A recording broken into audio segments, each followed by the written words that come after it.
Welcome back, mighty Vandals, to Tubbs at the Club, the Idaho Vandals affiliate on the Big Sky Podcast Network. I'm your host, Dallas Hammer, joined today by brave, bold Brian Marceau. Dallas, it is always good to be here to talk Big Sky football, to talk Idaho football some. So I'm glad to be here to close the book, man. Well, and Brian buried the lead on us here that what we're actually talking about today is the biggest news in sports. Former first overall pick Baker Mayfield, now a member of the Los Angeles Rams. Brian, your immediate reaction? I have been wondering which Rams quarterback to not start on my fantasy team, mostly because, look, we have 10 live viewers now. All live viewers come to hear us talk fantasy football. That's the point of the show, and they don't want fantasy advice. They want us to relay the narrative of our fantasy games. That's what I'm here for. So maybe Baker Mayfield doesn't start for me this week again. That's probably the right answer. Honestly, the Rams are basically trotting out a junior college team on the offense. So there's your fantasy football recap, guys. Stay away from the Rams. We're just going to jump right in. Not really, because we've already been fucking around here. This is Around the Bar, brought to us by Hughes River Expeditions, one of our two favorite sponsors on this show, but we will discuss that in a little bit. Today is a day I think all of us were dreading, but it's time. It's time to recap the 2022 Vandal football season, which means that we officially have to admit that football season is over, which sucks. All right, Idaho Vandals. Last year, 2021, Paul Petrino goes 4-7, 3-5 in conference, gets fired after beating Portland State, Southern Utah, Idaho State, and getting boat raced by a bunch of other schools. In comes Jason Eck, first year of the program. He goes 7-5, 6-2 in the Big Sky Conference. Started off with losses to Power 5 Wazoo and Indiana, then promptly beat Drake, NAU, UNC, Montana, and Portland State. They lost to Sac State, beat Eastern, lost to UC Davis, beat ISU, and then lost in the first round against Southeastern Louisiana. Brian, open-ended question. What are your thoughts on the 2022 Vandal football season? And I'm gonna start kind of global on here. We're gonna drill down to some of the individual groups, individual facets of the season. By the way, for our live listeners, this is going to be a little bit more of like just a discussion that we're having in public. So any topic that we bring up, guys, please throw in your takes here because they will certainly be appreciated this time. Because we're closing the book on 2022 football. This is the last time that 2022 football is going to be the singular focal point of the show. And Dallas, this is the first time since Tubbs at the Club was founded in 2018. I joined on in 2019, I believe, during the basketball season, the 2018-19 basketball season. This is the first season we've had men's basketball or football where there's honestly a little melancholy when talking about the fact that the season ended. I had that experience with our last episode where we had Jason Eck on. I had the experience with our final reaction to Idaho losing 45-42 to Southeastern Louisiana, where it's hard to see the season gone.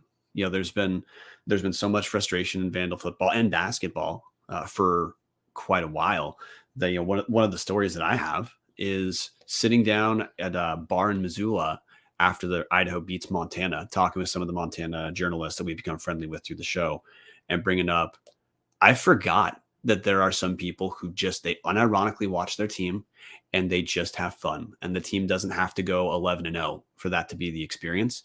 But, for people like in Montana State, like that's their experience as fans. My big takeaway is this was such a fun season. This was a season I didn't want to end. I was sad about the loss. This was a season that I planned. We already have a show, so we plan a lot of our time around Idaho football. I planned a lot more time around Idaho football this season. So the big picture is it feels so nice to have something working well, to have coaching staff that we like, to have players, a lot of players performing at a level that we were hoping they would. It feels, we're going to talk Idaho Vandals who made all conference team this year. A lot of them are returning. A lot of guys who especially made the second team as well, that were standouts throughout at different moments of the season. Guys who were, probably going to talk about as favorites, different position groups. So, my first reaction is, hey guys, we're on the other side now. This is, we get to now look at the 2023 season approaching that will, follow recruits, will follow spring football, but it's not the hope that things have changed where we suspend disbelief. It's now anticipation, Dallas, of what happens next. And when was the last time Vandals got to feel that way?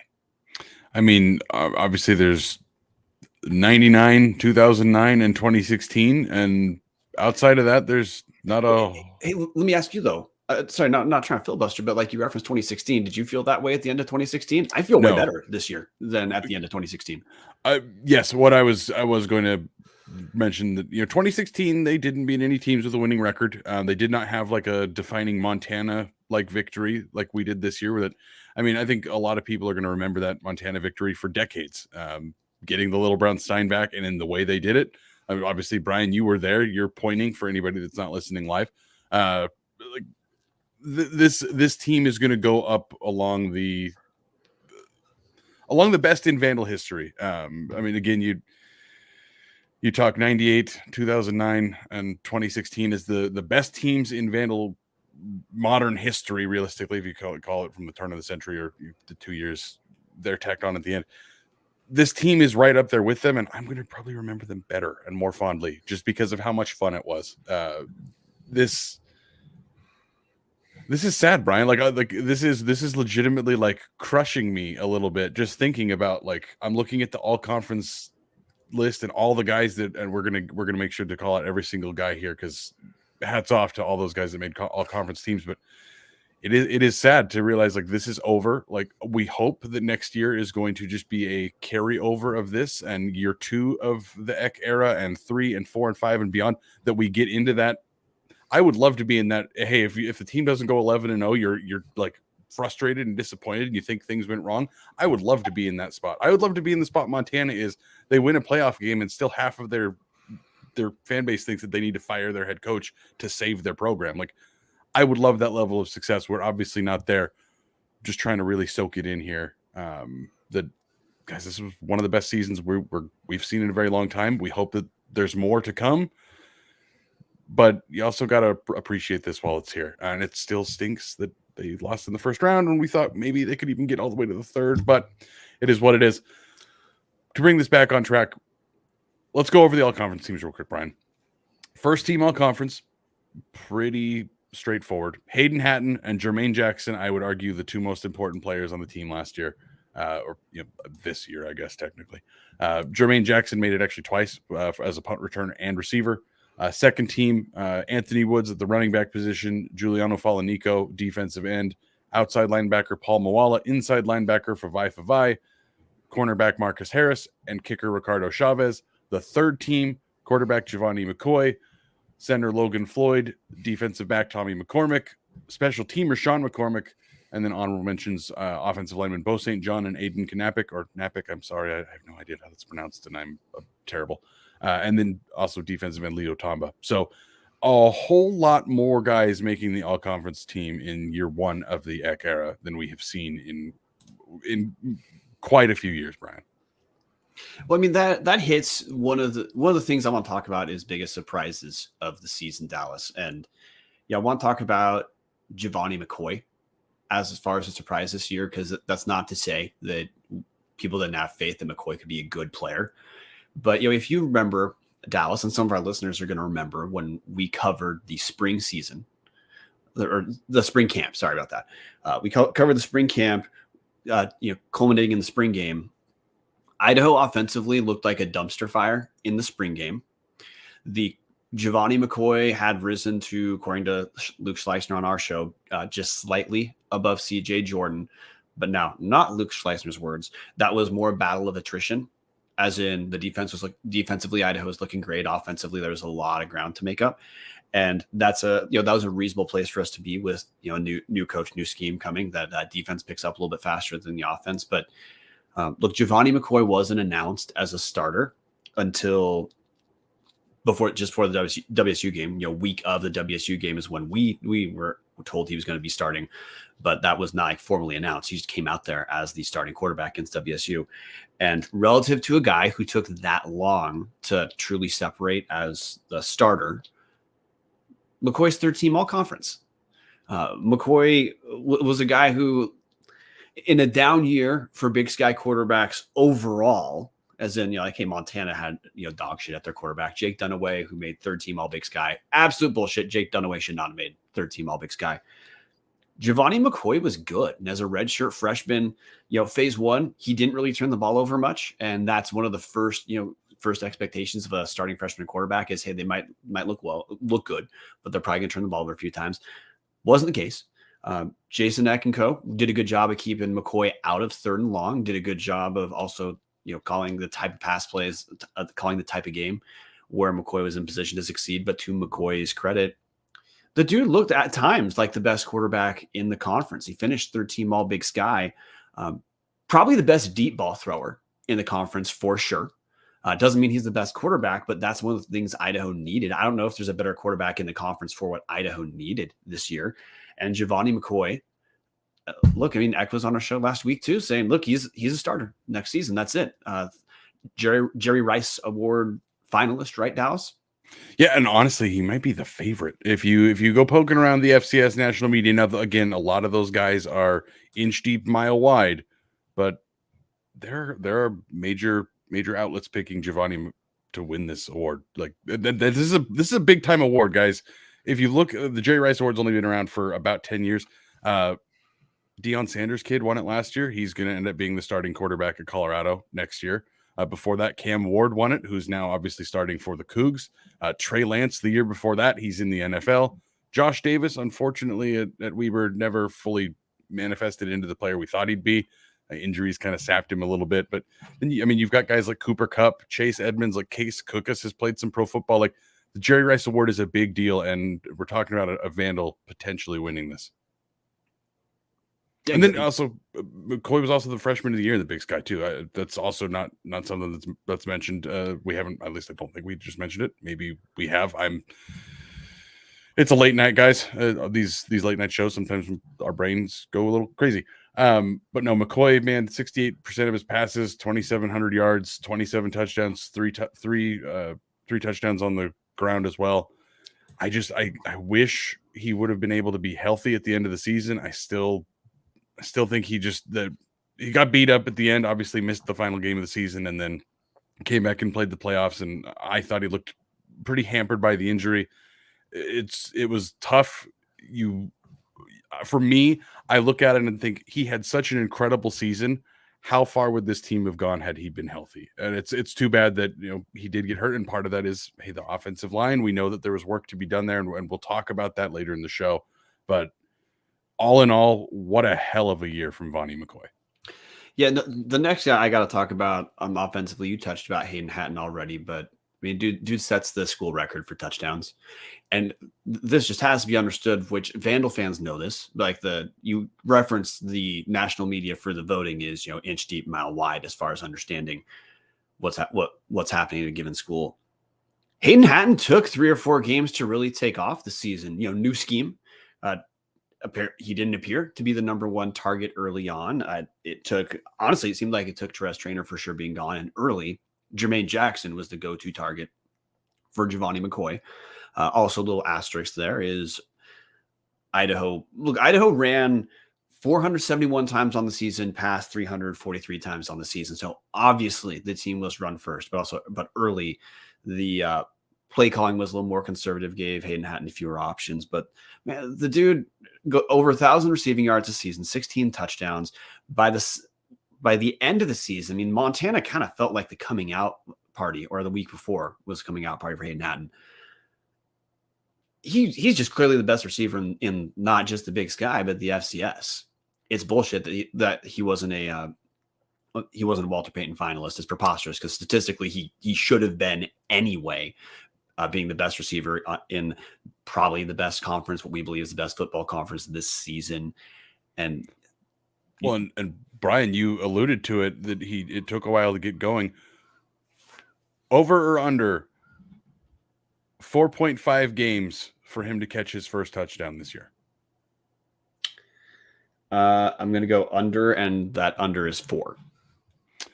In 4 games he played, it was the 5th game of the season that he caught his first touchdown pass. He had 13 yards at Washington State. He didn't play against Indiana. he had 68 yards against Drake and 49 yards against Northern Arizona. And then after that, Northern Colorado came to town. He put up 131 yards and 2 touchdowns. He caught at least 1 touchdown every single game the rest of the way, and only missed breaking 100 one time when he had only 47 yards against Portland State. Other than that, he had over 100 yards and a touchdown every single game the rest of the way. Yeah, so 16 touchdowns over the course of 8 games. Pretty damn good, Dallas. It's insane. And Hatton's coming back next year. We'll get the transfers, but at this point, Hatton's name is not in the transfer portal. We have no reason to believe it will be. I certainly hope that Hatton stays here because I love him as a main target. But the only information we have is to assume that the dude's back. And until someone declares for the portal, they're back. And that certainly hasn't happened yet. But Hatton's a redshirt / COVID sophomore. So dude has to be approaching degree just because he's been here for a while. The COVID counting is going to be weird for probably 3 more years, Dallas, because of redshirt plus COVID year. Yep, exactly. The way I like to think of it, Hayden's freshman year was 2019. That's how I figured out like where they're at degree wise. Eligibility, I have no idea how many more years he's going to have just because of, like you said, Brian, the COVID year. We know how much years he has too because he's a COVID redshirt sophomore. So there we go. COVID redshirt sophomore. You heard it here first. But yeah, Hayden Hatton, just a joy watching him. Second half of the season too. Jermaine Jackson. Let's just talk about the receiving room as a whole right now. Mm-hmm. Jordan Dwyer, great surprise. A lot. We expected we're going to get a lot more Zach Borisch than we did this season. There really wasn't much Zach Borisch this season. There were other guys who stepped up when their number was called. Jordan Dwyer for sure prior to injury, but Jermaine Jackson, honestly, he made me forget that Therese Traynor was injured and gone. One thing I want to point out real quick is you mentioned Jordan Dwyer. Jordan Dwyer only ended up playing in 4 games and technically could be redshirted this year and be a redshirt freshman next year rather than a sophomore, like what we all expected after he did look very good in those first few games. Anyways, Brian, continue with Jermaine Jackson. Well, no, it's that heading into the season, the thought was that Therese Traynor was going to be the number 1 receiver. Therese Traynor was 13 All Big Sky in 2021. Dude barely played due to injury issues, but this isn't dismissive to Traynor. He's a great guy. Idaho did fine without Therese Traynor. So if Idaho has a healthy Therese Traynor next year, I mean, he would be stepping into more of the Jermaine Jackson role because Jackson's senior. He's done. It was a great senior season for Jackson.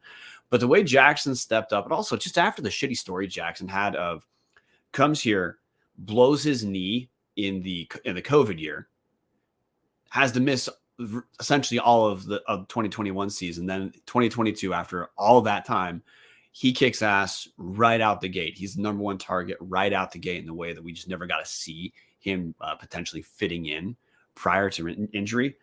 I guess put a button on that point. Of the things I thought Idaho was going to really just kind of light up the Big Sky with Jason Eck coming in, at South Dakota State, he rushed about 60% of the time, passed about 40% of the time. Numbers at Idaho are not that far off. No way did I think we were going to have 2 first-team All Big Sky receivers. And look, I don't know who the argument would be of who you'd want to put ahead of one of those guys. I think the argument's who Pierre Williams shouldn't have been on the list and who goes in place of Pierre Williams. But as far as like absolutely on the team they belong on, Jermaine Jackson, Hayden Hatton for sure. Absolutely. The 2 best receivers in this conference, and I don't think it's even close. Even with Xavier Guillory potentially transferring to a Power 5 school, I wouldn't put him over either one of these 2 guys. And they're both back next year as long as they don't transfer. Well, yeah, and you got to correct me. I was wrong. Jermaine Jackson's back next year. He's a junior. So we have that entire receiving room back. And see, again, that's where things get weird because he played in 1 game in the spring and blew his knee out and then redshirted in the fall because he redshirted in fall of 21 because of, again, recovering from the injury and then the COVID year. So he does have 1 more year, even though he's technically about to be his 4th year as a Vandal after coming in here as a junior college transfer. So again, things get weird, but sometimes it works out really well in your favor. So Hatton's back, Jackson's back. after that, the receiving room, that was the bulk of the work. Michael Graves looked really good at different times. Was kind of just the big play, big catch guy. Only had 15 catches, but had close to 200 yards and a touchdown. And again, we really didn't see Therese Trainer. 5 receptions for 51 yards this year. I don't want to speculate on a kid transferring or not. I know Therese transferred in here. Is there enough ball to go around with 3 different receivers that all probably want to put up pretty good stats in what should be their final college seasons? I mean, obviously Hatton's got multiple more options there, but it's not unheard of to declare early for the NFL from the Big Sky, especially if you have another season like that. It will be pretty hard for teams to not take that seriously. But Brian, you mentioned the passing running differential from X history. I would not have guessed this going into the season, much less even this show. Idaho was 4th in passing yards per game with 261 and 7th. This is conference totals, by the way. 7th in the conference in rushing with 171 rushing yards. I was not expecting Idaho to have that much more of a passing offense going in this year than the rushing offense. Well, I mean, that was one of the revelations of the team, and that's one of the future evolutions we're going to have to look at, which is, Idaho, obviously, relative to the volume of rushing, you would not call Idaho the most efficient rushing team in the Big Sky. I'm going to point to future offensive line development as what's going to push that number up or not push it up. Jason Eck can't develop the type of all-conference lineman after just being here 1 year. He talked about that when he was first on, talked about that in his introductory press conference. Schools like South Dakota State, North Dakota State, they build their lines. That takes time. But that partially goes back to McCoy. I mean, what Eck and Schleisner put together and what guys like Giovanni McCoy executed was a preposterously efficient pass attack.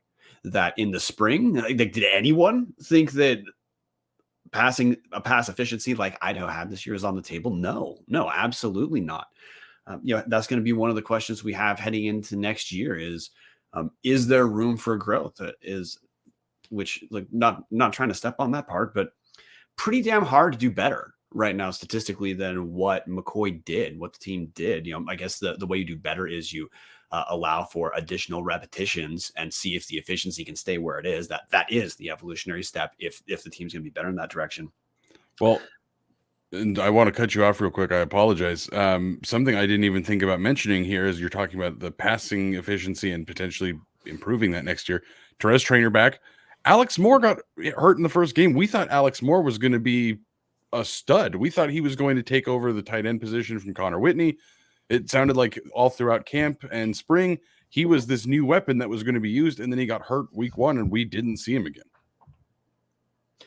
Yeah, so fingers crossed on the recovery of Alex Moore for sure. But no, man, you're right. The team has a lot of weapons that, as of now, you can expect to come back. Look, maybe we talk about the transfer portal for like 10 seconds, so we don't have to keep alluding to it, then step away from it.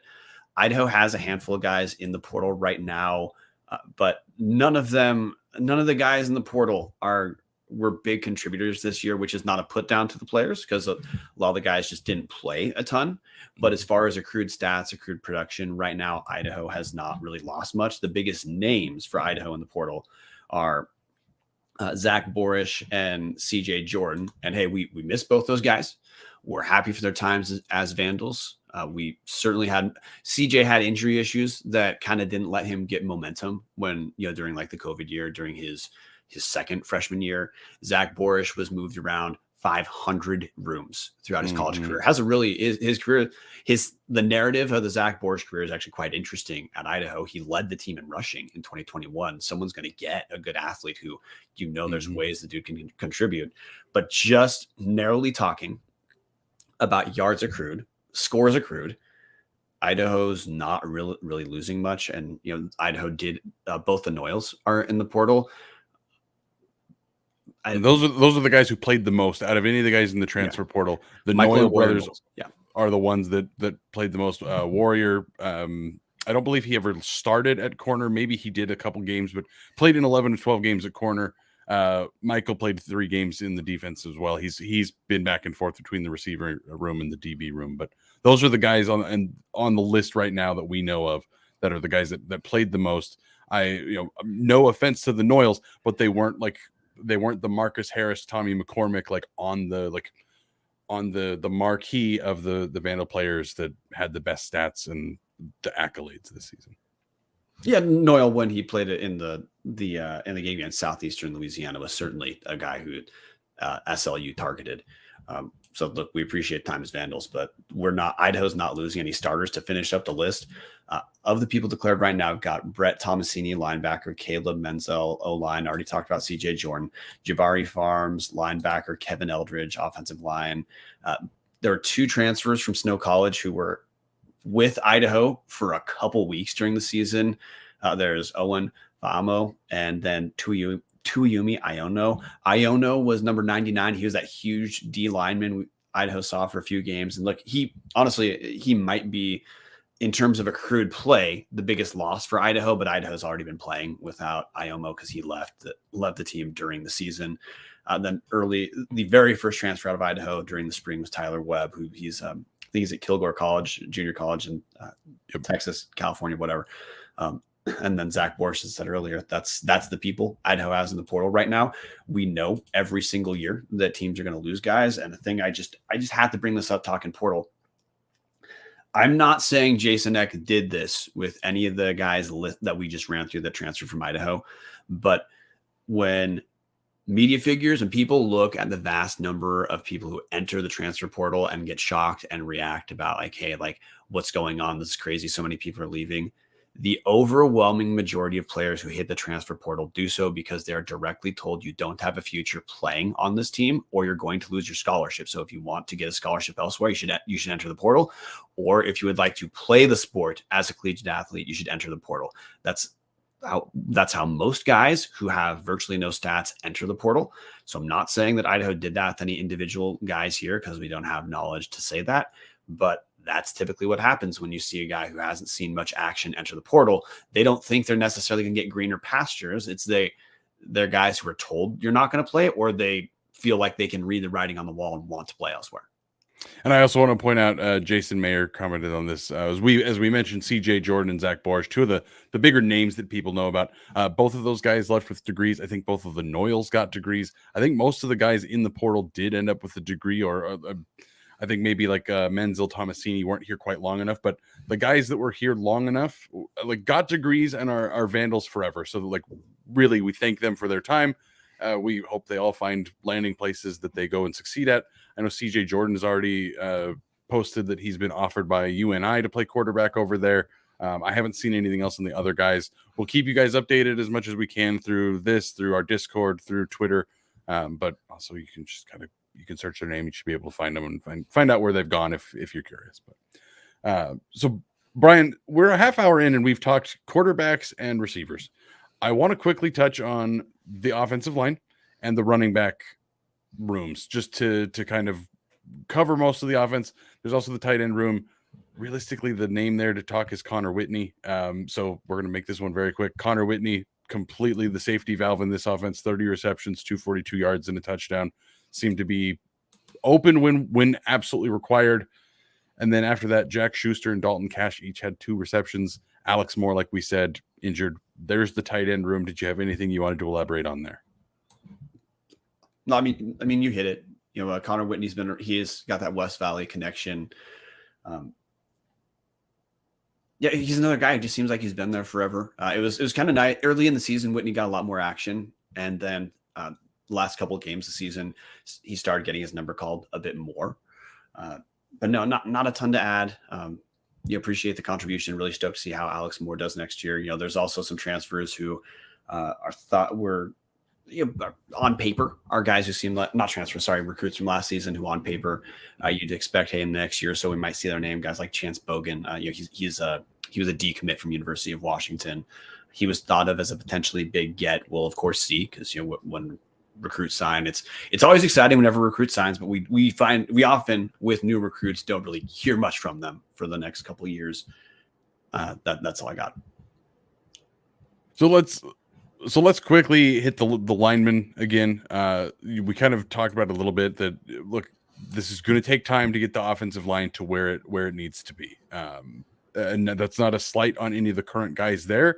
It's that look, I think Eck has talked about it. Like at South Dakota State, half of the guys that were on the team that went to the national title game were like walk-ons and guys that came without scholarships. Like offensive line is just such a different thing because you don't have guys often walk on as or start as freshmen. Like they've got to get bigger, they got to get stronger. So shout outs to guys like Aiden Knapik and Tigana Cisse, like playing as true freshmen. Cisse 6 games, Knapik 8 games in honorable mention. Guys like Logan Floyd, thank you for your time here. We're going to miss you. Most of the rest of the guys come back next year. And then you also have, so there's 10 guys that got playing time this year. You have a bunch of recruits signed this year, a handful of guys signed last year.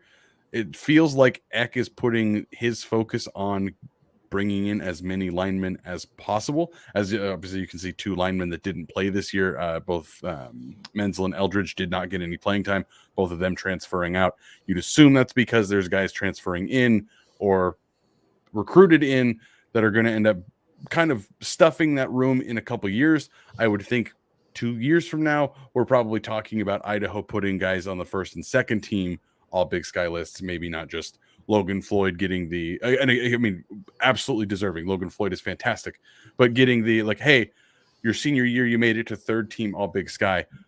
I think X idea is probably let's try to get some guys all conference honors early in their career. Let's get this line rebuilt, Ryan.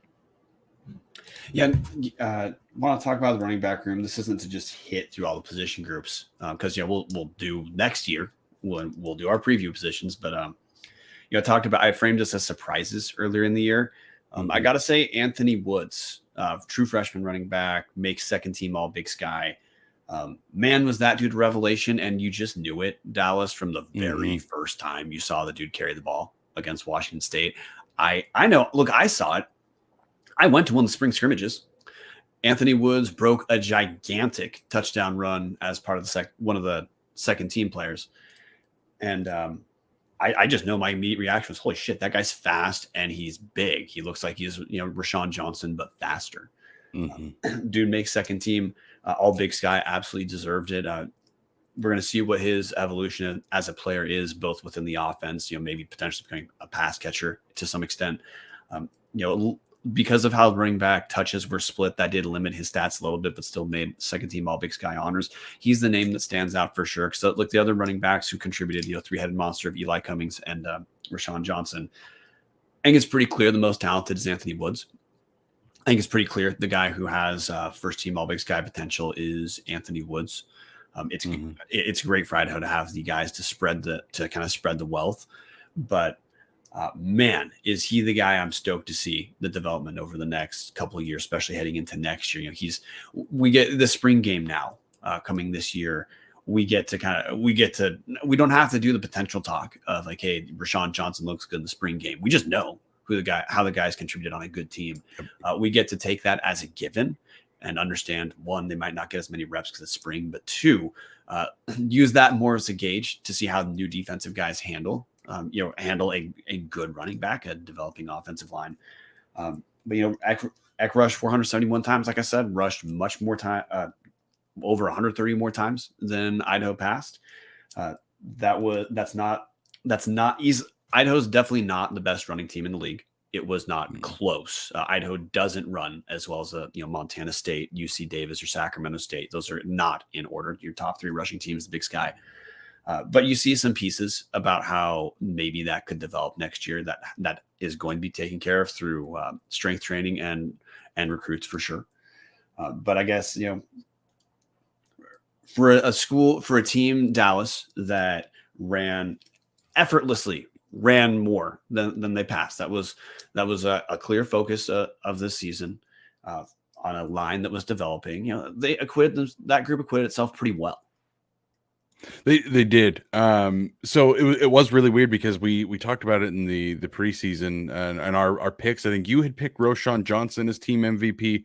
I had picked Andre Carter as MVP because I was expecting a different running back to come out of the room. Just wasn't expecting it to be true freshman Anthony Woods. You alluded to the just the way that the carries broke out limited Woods' stats a little bit. Just for anybody that's curious, 149 carries for Woods, 872 yards, 5.9 yards a carry.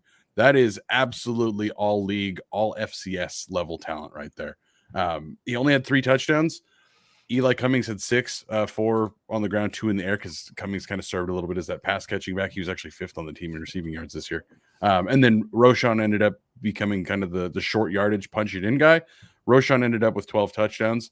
Roschon had one of the best careers I can think of in recent Vandal history. That 6 touchdown game is going to be something I relive in my brain for the rest of my life.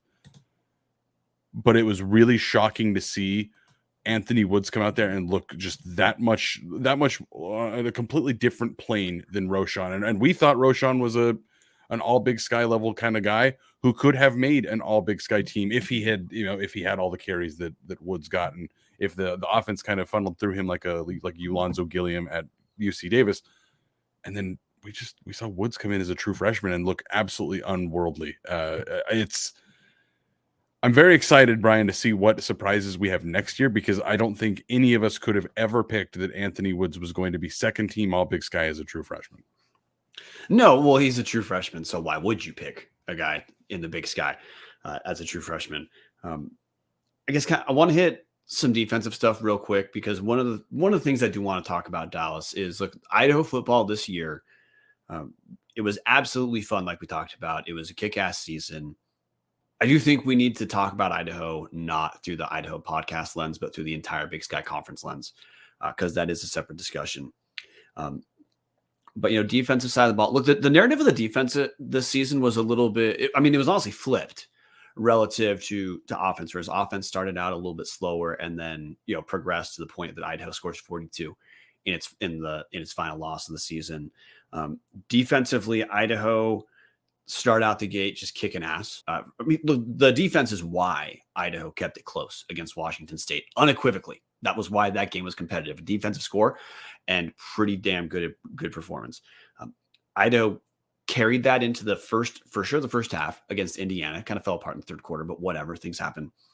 Then throughout much of the season, Idaho defensively, that was kind of the identity of the team. Even as a team was scoring points against teams like Northern Colorado, against Portland State, it was Idaho's development defensively, especially in the secondary, that even let us kind of feel like, hey, this early season excitement might actually mean something, which, coalesced. That Montana game is really the flashpoint for the Idaho season. Montana sucked offensively, but Idaho kicked ass defensively, and 2 forced turnovers are what kept that game close. But the development of the secondary for Idaho, which led the Big Sky in conference play in interceptions, man, that came out of nowhere. That just came out of nowhere. And that's one of the things that we will just point to and say, yes, we had some guys that came in as transferred, but the big change was the scheme, guys put in better position to succeed, and guys like Marcus Harris, suddenly they're all league. Guys like Tommy McCormick become turnover Tommy. Suddenly they're all league. We'll get back to Brian in just a minute. If you are looking for a great all-inclusive week-long vacation, do not look past your backyard. Hughes River Expeditions has been Vandal owned and operated since 1976, and they're ready to take you on the vacation of a lifetime. Enjoy a multi-day trip down the Middle Fork of the Salmon, the main Salmon River of No Return, the Salmon River Canyons, or the Selway. You can even check out special trips like one to see the Perseid meteor shower. Camp on pristine beaches, run amazing whitewater, hike scenic trails, spot wildlife, soak in beautiful natural hot springs, and fish some of the most remote stretches of river in the entire country. Just bring your clothes, let HRE handle the rest. Grab a paddle, like you can see these lovely folks on the screen right now have done. You can catch dinner and ride the bull all throughout the Gem State. Call now at 800-262-1882. Again, that's 800-262-1882. Or check them out at hughesriver.com.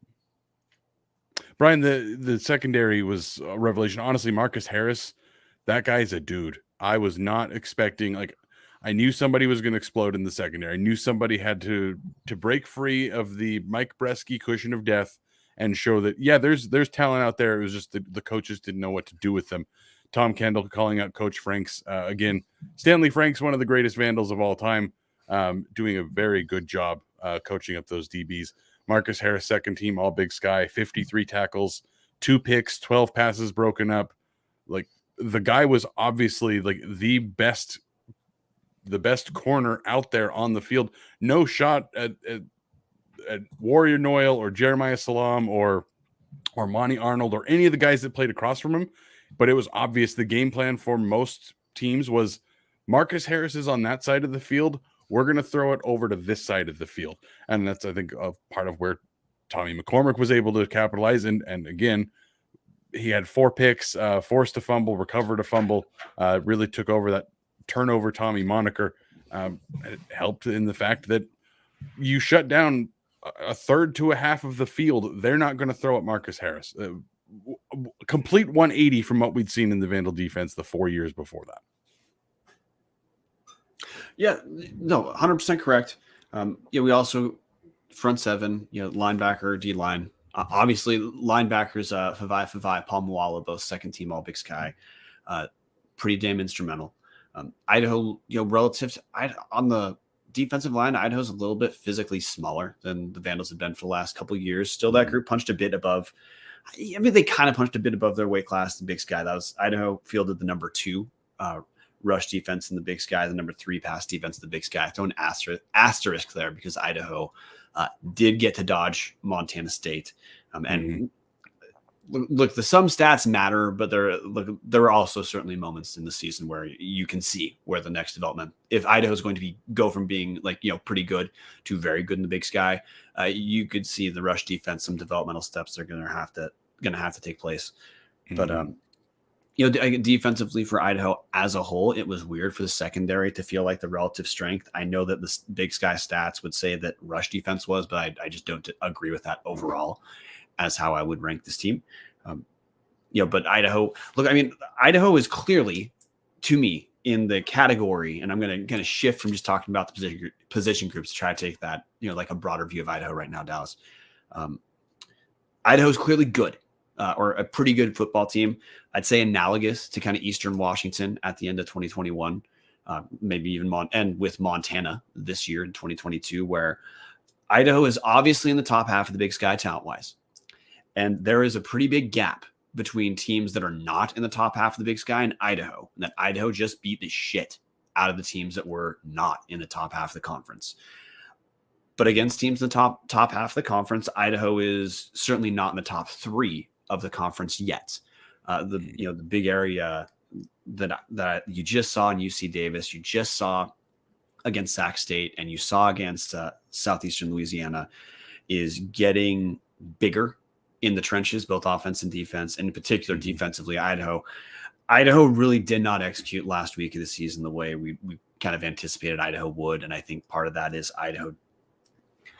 Idaho does have to get some more, as you might say, dudes in their front seven, or especially on the D line. That's just somewhere that Idaho's not yet, where they're not where Weber State is there. They're not where University of Montana is there. But I guess Dallas, I don't know if that was any sort of reaction you had where Idaho tonally for this season, there's no way to talk about this other than the tone of the season was an A, the ride of this season was an A. Agree.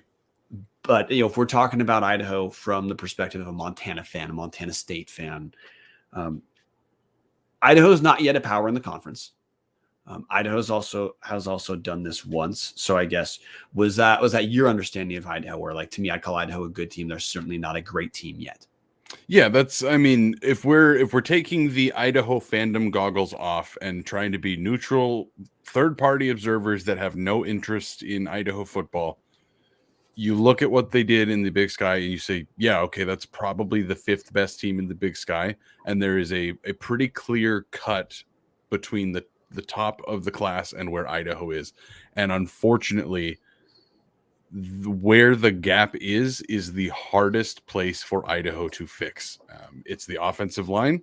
Again, I'm not trying to take shots at people here, but 2 of X recruits, including one of them being a walk-on, played 8 games and 6 games on the offensive line. again, that's what happens with a new coach. They bring their guys in, they recruit over the guys that are there currently. It's never a great sign when you have two freshmen that are playing considerable important minutes on the offensive line. It just means that, it's just the room is not where this coach wants it to be. And then you look on the defensive line, and Brian, this is the defensive line and the linebacking core. I have no idea what to expect for next year. Tom Kendall asking who replaces Favai. Tom, I have no idea. Idaho played mostly a 4-2-5 all season. The fifth kind of was a linebacker every once in a while, but realistically, Favai and Palmawala were the linebackers this year. So Favai being gone, Hogan Hatton played 12 games. He had 15 tackles. He was mostly on special teams. The rest of the guys behind him only played a handful of games. I have no idea who's going to replace that spot. It might be somebody on the team that we just don't know, like a freshman that got redshirted this year and becomes the guy next year. Could be a transfer. You have the same thing happen on the defensive line. Nate DeGraw is gone. Giuliano Falanico is gone. Ben Bertram is gone. I know both of those guys, those last two, were only here for a year, but you do have a bunch of the front seven departing. And I don't know what to expect behind that. And that's, if I'm an Idaho fan, that's the one thing that concerns me is, hey, you've got to make some tangible improvements here, and you've got to add bodies in the defensive front seven, because your big names, your big contributors, most of those guys are not coming back. And to be fair, every team in college has turnover. Every team has their questions about, hey, who's going to come back and replace these guys. Idaho, I honestly think linebacker in college football is kind of like a scoring ball handler in college basketball, in that the loss of a leading scorer who's a leading scorer guard on a basketball team is typically concerning, but there are certainly guys who can come up and replace the guy the next season. There's a lot of short guys who play basketball who can shoot. Football, look, Idaho just seems to replace linebackers. That has been happening for quite some time. That happened with Paul Petrino. Hey, it happened with Jason Eck. Paul Mawala came to Idaho. He certainly added a dimension to our defense that the team sorely needed.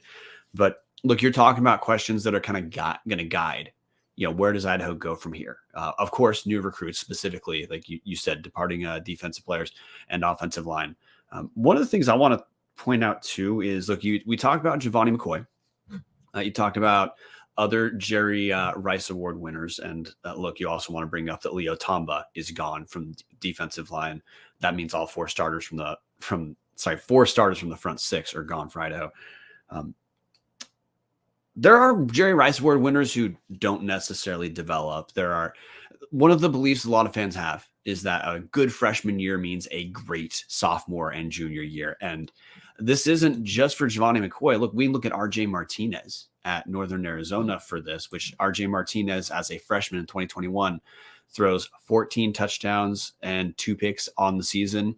In 2022, it took a while for the dude to get started, finished with 16 touchdowns and 8 picks on the season. But I bring that up. Martinez didn't have anywhere to improve from his 2021 numbers except to have more attempts. Whether McCoy can possibly improve on his efficiency numbers is a very real question. So what kind of developmental step is Giovanni McCoy going to take? And if McCoy can take that step, how is it going to actually manifest relative to the most efficient passer in the Big Sky? Hey, that's a question. Anthony Woods, is there a developmental step left in Anthony Woods? Or, I mean, we can't speculate about injury issues because that's part of what derails people's career. But Anthony Woods is very good. The easy expectation is guy's very good as a freshman. He's going to be great as a sophomore. We're going to see. Players have to actually take those developmental leaps. A lot of times it doesn't necessarily happen. Doesn't mean when guys don't take the leaps, they don't, automatically suck somewhere. But look, we've seen this in Idaho a ton. Look, Nick Romano as a freshman. He was a guy who it looked like he was going to be the starting running back for a long time. Nick Romano doesn't even play on Idaho anymore. So we've seen this a lot of times. So, guiding question for Idaho is, of the guys who had great seasons this year, and I just talked about offensively, but there's defensive guys in there too, for sure. Are there developmental steps that these guys can make, or can they at least sustain their level of performance heading into next year? Look, that's a real question we can't answer until next year. But look, Idaho made the playoffs. Probably one of the last teams who did make the playoffs. Certainly Idaho is not in discussion for a bye. Giovanni McCoy, who's not the most efficient passer in the Big Sky, Idaho probably doesn't make the playoffs. Can McCoy do that again next year, or will Idaho be able to strengthen other areas to make up for maybe not developing a very good player already, not developing further as some very good players do? That's a real question about how this repeats next year. How Idaho is Idaho going to be able to lead the Big Sky in turnovers again? Look, that's a number that goes up and down each year. A lot of it's execution, and some of it is absolutely luck, Dallas, as you know.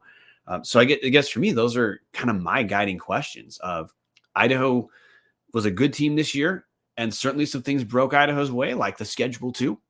What does that look like next year? Because Idaho's not dodging Weber State and Sacramento State next season. So Weber State and Montana State. Weber State might be losing Jay Hill. By the time you're listening to this tomorrow or Thursday or whatever day you listen to Tubbs at the Club, Jay Hill might not be the coach at Weber State anymore. So that might bode good news for Idaho. But Brian, you make a really good point. I want to just, because I'm a stats nerd, I want to bring up RJ Martinez's stats for anybody that thinks, oh yeah, that Giovanni's going to throw for 40 next year. RJ Martinez played in 8 games in 21. He threw the ball 220 times.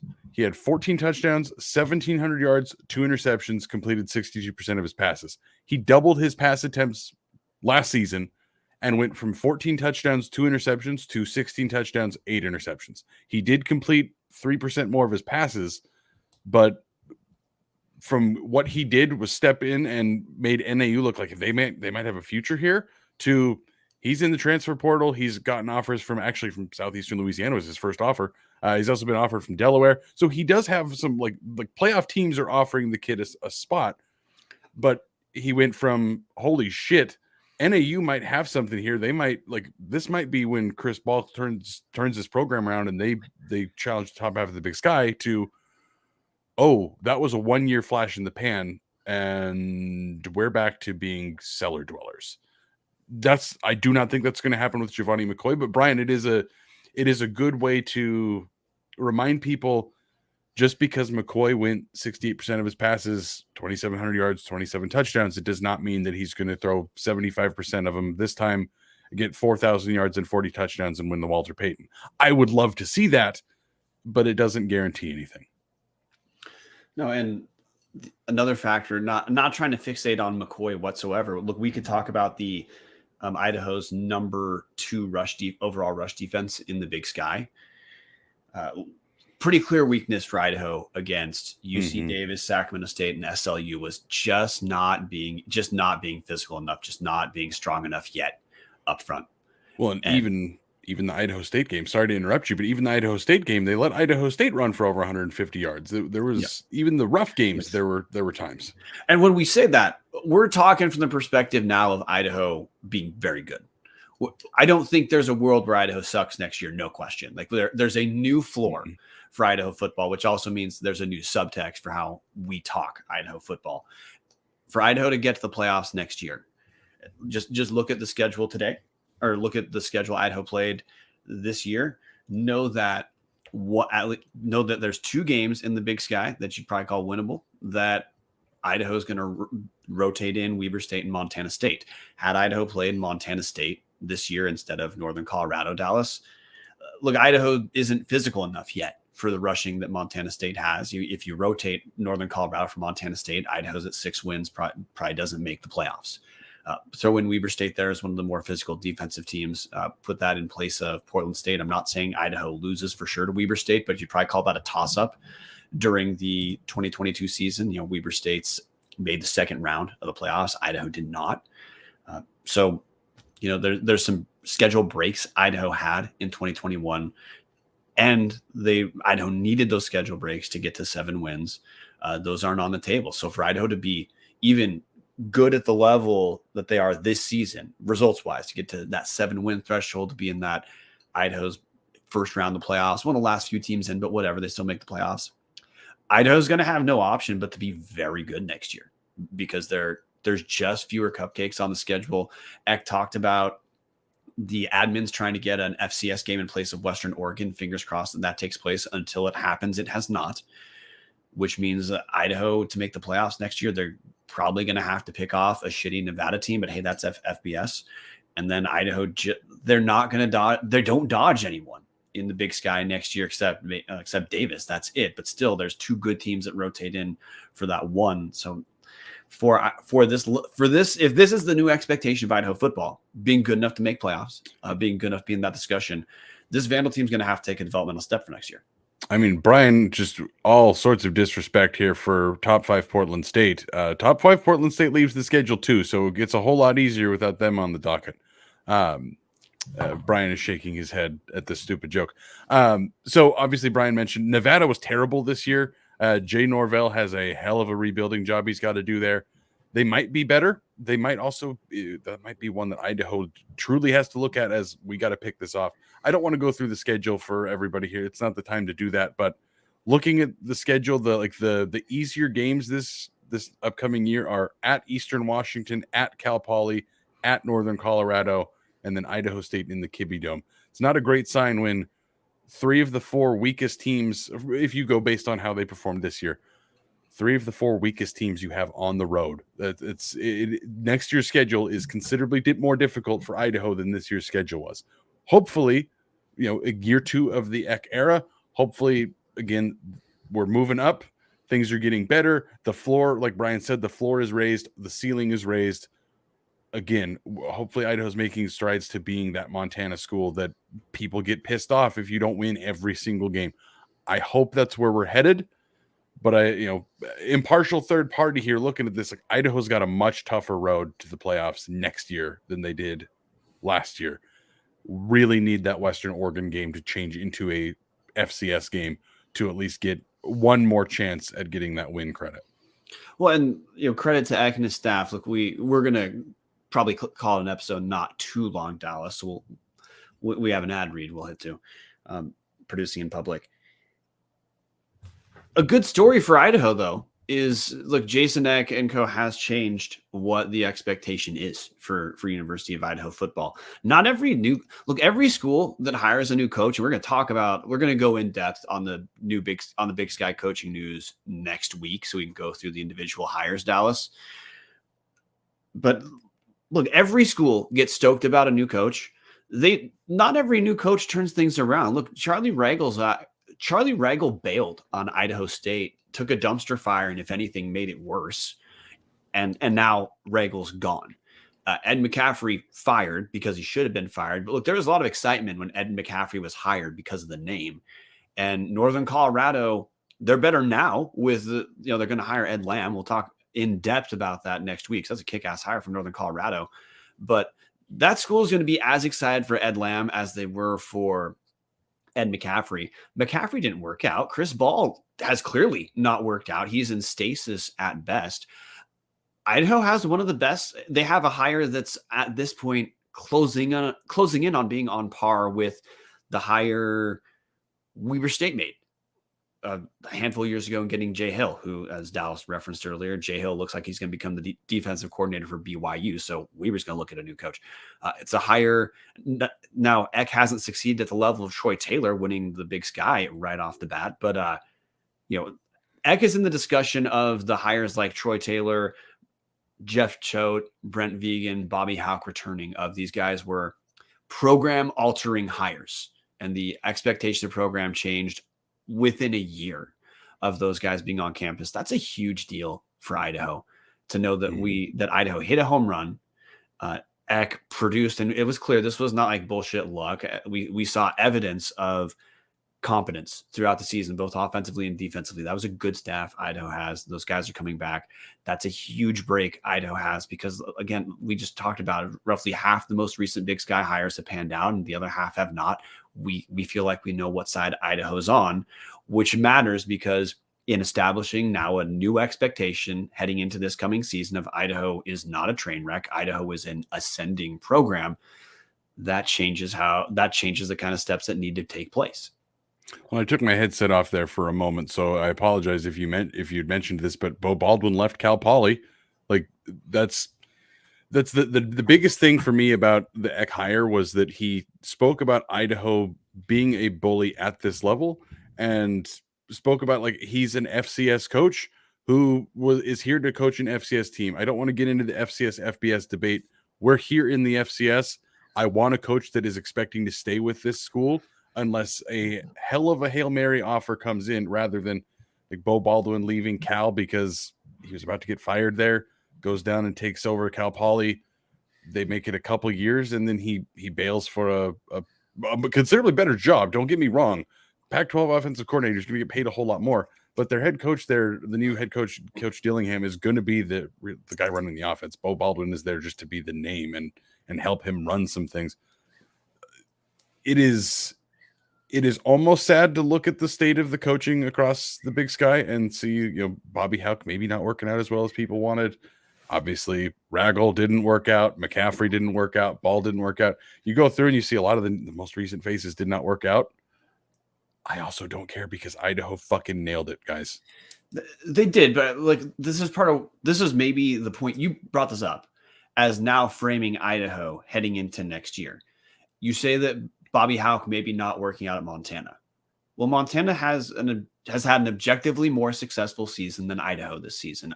They made the first round of the playoffs, and Montana won a game in the first round of the playoffs. Mm-hmm. The tone in Missoula is not close to the tone in Idaho, because this was a representative disappointment for a team that, maybe throw the national title talk out the window. Montana had expectations that they were a top 10 program or like a non-ironic top 5 program. That's clearly not the case in Montana. It's a big deal in Idaho because we'd been a clusterfuck for the last very long time, and Idaho clearly isn't that anymore.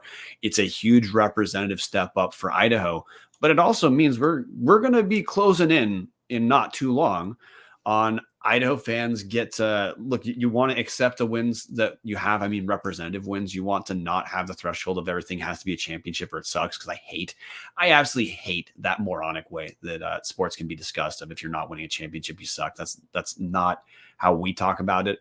That's not how any fan with 5 brain cells talks about it. But Idaho next year, if Idaho's not in the discussion for the playoffs, I mean, it's going to be a change. That's going to be handled a little bit different from the fan base. It's going to be handled a little bit different from the Big Sky at large, where the fact of Idaho just being in the discussion this year was a huge representative win. There's no reason for Idaho to be thought of as not part of the potential playoff. The teams that likely heading into 2023 are going to be thought of as shortlisted for the playoffs. That's going to become the new subtext for Idaho. And it's great for us that's how we get to watch Idaho as a team. But we are going to start to get to a point, if Eck keeps building, where we're maybe not as annoying as the Montana fan base can be. But again, got to come back to that. You talked about Bobby Hauck maybe not working out. The dude made the last 2 Final 8s and then had a better season than Idaho. So that's not trying to fixate on Bobby Hauck. But that's just the global FCS perspective of Idaho. Idaho had a kick-ass season if your expectation is sucking. But relatively speaking, Idaho's a top 24-ish FCS team right now, but they're certainly not above top, 16. I think the biggest takeaway here is that Brian just confirmed he does not like the movie Talladega Nights. I think that is unfortunate. Because if you ain't first, you're last, Brian. You listening are not going to be able to see this, but for those of you watching live on YouTube, you can see this beautiful, almost sexual face just getting closer and closer to your camera. Almost. And look at that. It's on Brian's screen too. Again, if you're listening to this, you have no idea what the hell's going on, but we're showing off some of Nick Davis's latest and greatest creations. Again, the giant king spud. Contact us, contact him if you are interested in this giant metal king spud. Our Patreons have seen this in sticker form. Well, now Nick Davis is making it in metal form, so you can hang it up on your wall, stick it on the ground behind you so it can hang out and kind of be seen in the back of a podcast that you do. He actually, and I'm speaking away from the microphone because I'm a piece of shit. There we go. As part of this whole ad campaign we're doing, Nick asked me what is my favorite Vandal sign and what would he like, what could he make for me. So here in my hand is a freshly made Grumpy Joe sign, because again, Nick makes a bunch of Vandal logos as well. You can buy some of that stuff in the Vandal store. I'm assuming you can buy it from him directly. Hit him up at Idaho_Davis on Twitter. He makes some of the absolute coolest stuff around. It's an absolutely fantastic Christmas gift. If my brother wasn't a piece of shit Bronco, I would have bought him. Actually, maybe I should buy him this because he went to Boise State. If you got Vandals in your life, man, these are the coolest gifts. Like, absolutely the coolest shit I got in my house. I mean, you guys can see I got a bunch of junk behind me, but this stuff kicks ass. And Dallas is 100% there. So, Dallas, we need to close this off really quick. I want to ask you a couple rapid fire questions that are not meant for a long response. Yes, no, 14, true, 7. Okay. Real quick, singular highlight of the season. Damn, I guess yes to the answer to that question. Singular highlight of the season. That's a great question.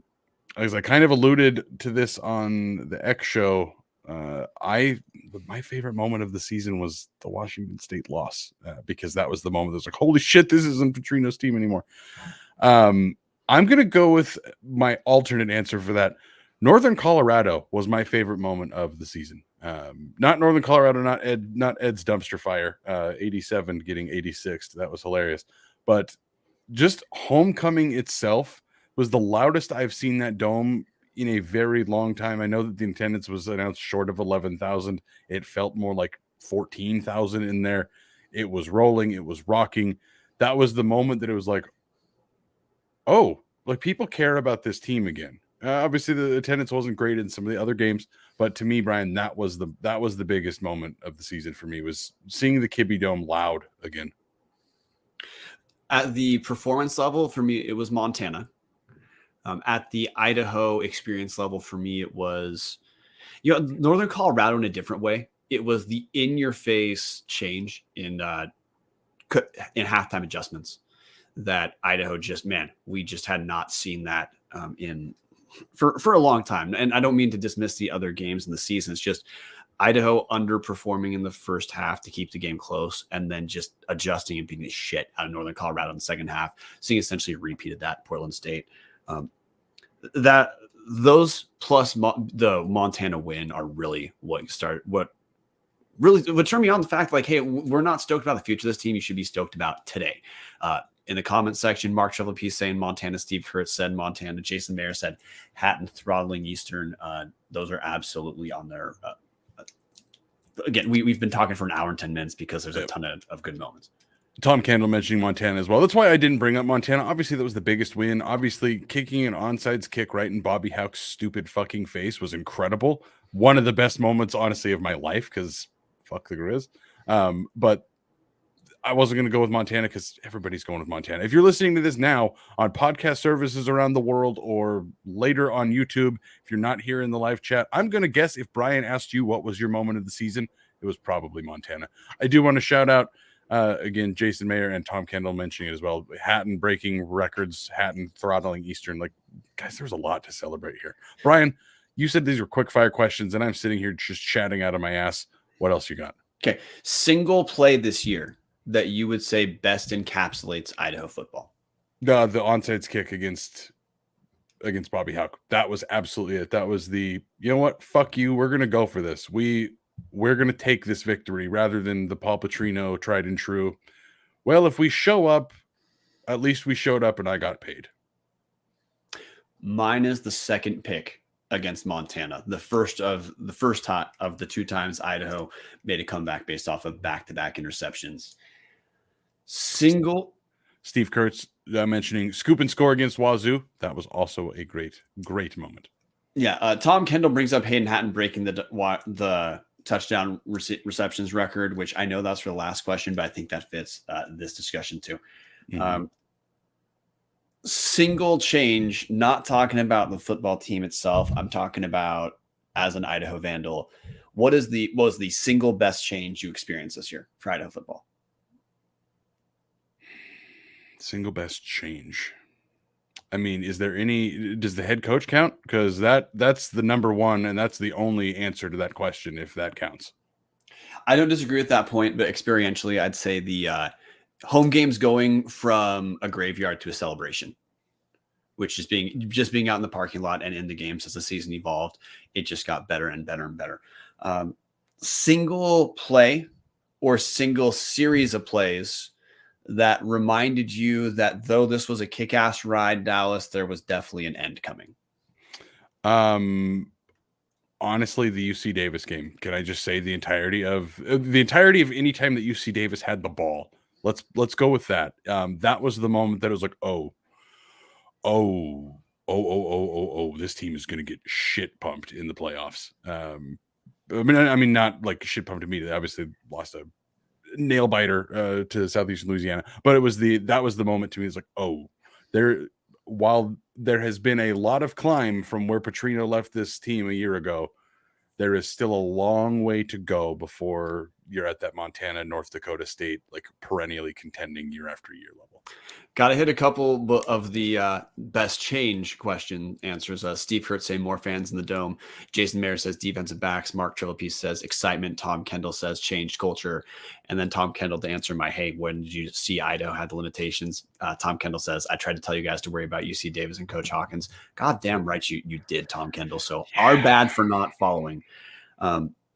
Hey, Tom's a Jets fan. He knows football pain. I should have listened. That's my fault, Tom. I bought into the excitement on that week.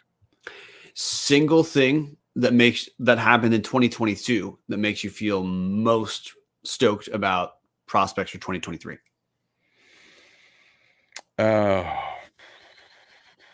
be completely honest, Jack Lane. I thought Jack Lane looked fantastic, and I feel great about that because if Giovanni gets hurt, I feel very confident in the guy behind him. I would have felt confident in CJ or Zach Borisch or Jabore, any of those guys behind him. But obviously, Lane established himself as the number 2.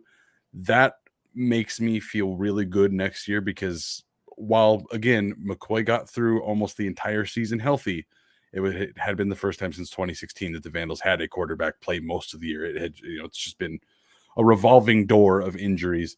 It's nice to know that there are at least 2 guys going to be in the room next year that I feel confident we can win some games with. I'm going to go the other direction in that Idaho was pretty damn good defensively, and Eck and Orich don't yet have all their guys. In particular, you have to expect there's going to be some more size on the defensive line, and that's gonna matter against teams like UC Davis, against teams like Sacramento State, or when Idaho played. Look, Montana State looks like a goddamn juggernaut right now, rushing the football. Montana State made the best rush defense in the league in Montana look absolutely Northern Colorado level. And I just say that because Idaho was pretty good, but still you'd probably say a little deficient personnel-wise in the front 7, largely due to size. And you have to expect that's not going to be worse next year when Eck has this year of excitement at Idaho to recruit off of, and they've already shown an ability to get guys who can plug and play as needed plus develop. Single thing, Dallas, and hit the comment section. Steve Kurtz says Hayden Hatton is his single thing that makes him feel most promising about 2022. Single thing that makes you feel most anxious about 2023. Most anxious about 2023. Honestly, it is the defensive line and linebacking core. Because it is the biggest question mark to me at the moment. Because, like we said, 4 of the 6 guys that started in the front 6 are not coming back next year. They graduated. They are absolutely not coming back. The depth there, I just don't know enough about it. I could read off the names of the guys that played this year. I don't know enough about them to know if these guys are going to be the guys. If there's some freshmen that are going to step in, I don't know what's going to happen in the front 6. Mark Trillapiece comment section says schedule. Tom Kendall says trenches. Jason Mayer says line depth. I think all 3 of those answers are the same answer, which is my answer. I'm going to say line depth because of the schedule too, and that Idaho's just going to have to get better in the trenches for sure. Idaho's going to have to get tougher their defensive line. And look, Giovanni McCoy is not going to forget how to throw an intermediate to long pass next season. Hayden Hatton's not going to forget how to catch those passes. What's going to matter for Idaho is, can Idaho improve the gaps for the run game and continue to give McCoy time? And can Idaho become tougher against the more physical teams in the Big Sky? That's the evolution of the Big Sky right now, in that all the good teams, and all the good teams are not necessarily always going to be rushing like Montana State. Montana State, partially, it's not having recruited good passers, but all teams are becoming more physical. All teams that are good in Big Sky are becoming solid defensively. And even if these teams are not, their offensive identity is not strictly based off the run, all teams are becoming effective at playing physical football. That's a step Idaho's going to have to take to continue this growth, or to even just maintain that first round playoff level ability the Vandals have right now. That just is going to have to be something that takes place. Those are kind of my questions, Dallas. You have any? Or are you ready to call it a night?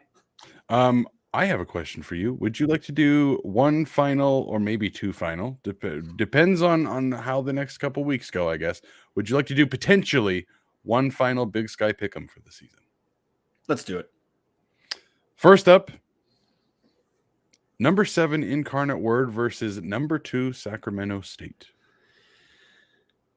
Incarnate Word can really score. And Incarnate Word is a pass first team, which is certainly the weakness of Sacramento State. But look, I just think, Sacramento State just picked up a win against a good Richmond team. That's one of the best FCS playoff wins that's happened so far this year. So I'm going to take Sacramento State to win that narrowly. I really think it was a big deal for Sac to get that first playoff win. Hill's got the monkey off his back, so he's got the 3 Big Sky championships, but he also now has a first playoff win. So I'm going to go the Hornets. I'm going to go with the Hornets as well, for a completely different reason. Incarnate Word just lost their head coach. I think he is going to finish the season. I think I remember reading that somewhere, but GJ Kinney has left. So this is second year in a row that their head coach has left the program. Like you said, Sac State looked good against Richmond. That's a very good win. I know Incarnate Word can score. I don't know if they can stop Sac State's defense. And again, I think it's a very good point to bring up.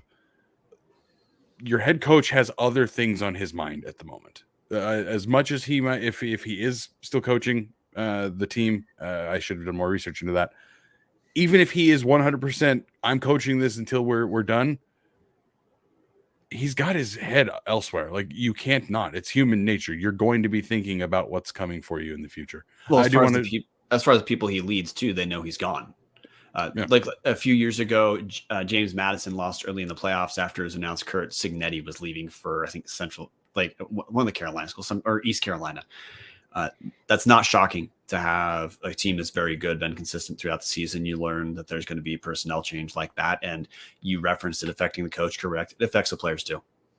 Thanks for hurting me, Brian, by the way. I needed to hear Signetti. That's a name that really resonates with me. Anybody that's not aware, Kurt Signetti's brother, Frank, was the quarterback's coach and offensive coordinator of the Rams during some of their worst times in history. Like, where I have that little bit of frustration with Scott Linehan, Frank Signetti is also tied into all those. So thanks for bringing up that. The other game, William and Mary. We're going to correct this again, guys. Tubbs way late at night. Sac State 44, Incarnate Word 24 from Tom Kendall. He's the only person to project a score in our YouTube comments. Lastly, we get to number 5, William and Mary versus number 4, Montana State. So William and Mary had one of the easier matchups of the second round with Gardner-Webb.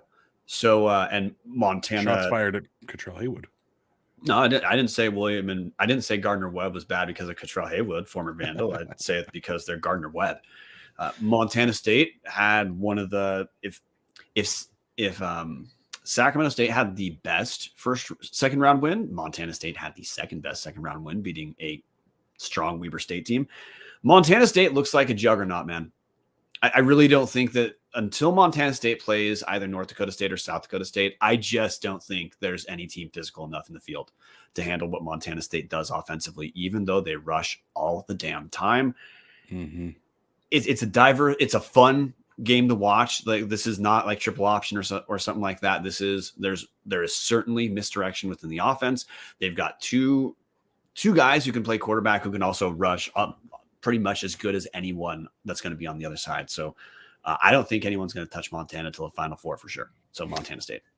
I mean, Mike London, the head coach at William and Mary, is a guy with a bunch of FBS experience. Coached 6 years at Virginia. They made it to one single bowl game in that time, so it wasn't like it was phenomenal. That was actually Rob Akey played against or coached against them in 2011. I was actually at the game on the field. I lost that in overtime. It was a bunch of fun. Mike London's got a bunch of experience. Won an FCS championship at Richmond in the late 2000s. But Brian, like you said, Montana State is a wagon. They are going to run over William and Mary. They're going to run into South Dakota State next week. A hot take: South Dakota State handles Holy Cross, and it's South Dakota State versus Montana State in the semifinals next week. That's what I'm seeing. In the comment section, Jason Mayer, 48-21 MSU. Steve Kurtz, 24-21 MSU. Tom Kendall, 38-17 MSU. Pretty much everybody's saying, hey, it's MSU, and then Steve Kurtz saying home field advantage for Sac. So we might see two Big Sky teams in the Final Four, and if we do, we will bring you Big Sky Pick'em next week. Maybe, who knows? I'm not going to promise that. But Brian, we're an hour and 25 minutes into this podcast. So quick schedule update for you guys. Listeners are probably noticing we have not been talking Idaho basketball. That's on purpose. We really want to hit football coverage thoroughly, and then we'll make a transition to this being a basketball-centric show. We're just not there yet.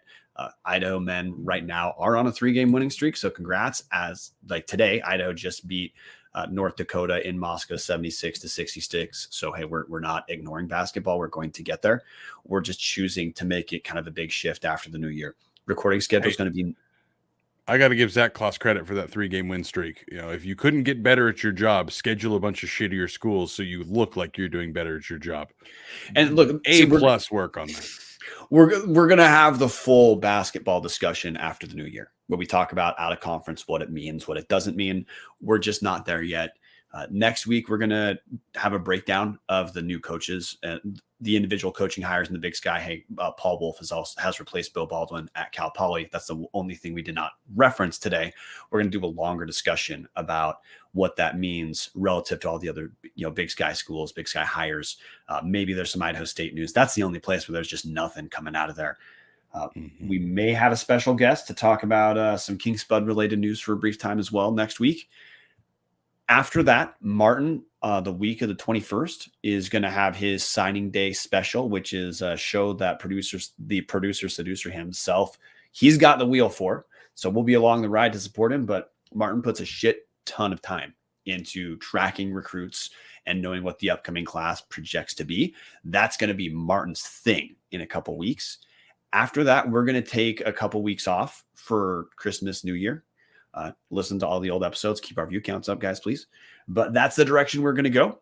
I will, full disclosure, be taking the wheel for the basketball discussions, as in Dallas willingly passed the wheel back to me for the basketball discussion. So that's going to change. And we're not avoiding basketball. It's just football kicked ass. Football was, we're not like purposely avoiding Dallas.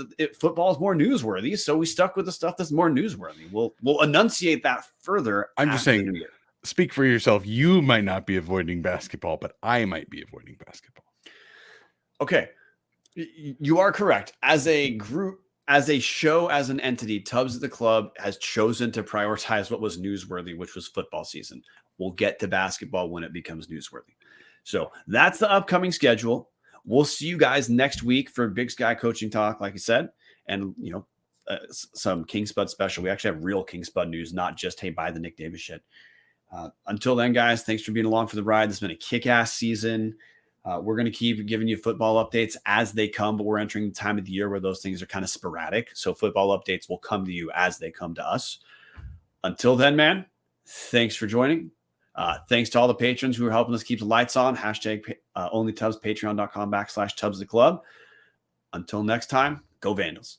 Yeah, so Brian, speaking about the Patreon and speaking about Martin's recruiting episode that is coming up soon, if anybody is super into recruiting, it's not something that Brian and I have, I think, ever historically been super into. So it's not something I think to be like, hey guys, Tubs at the Club is your one-stop shop for recruiting. If you are interested in Vandal recruiting, Martin has a dedicated football recruiting and basketball recruiting and women's basketball recruiting channel.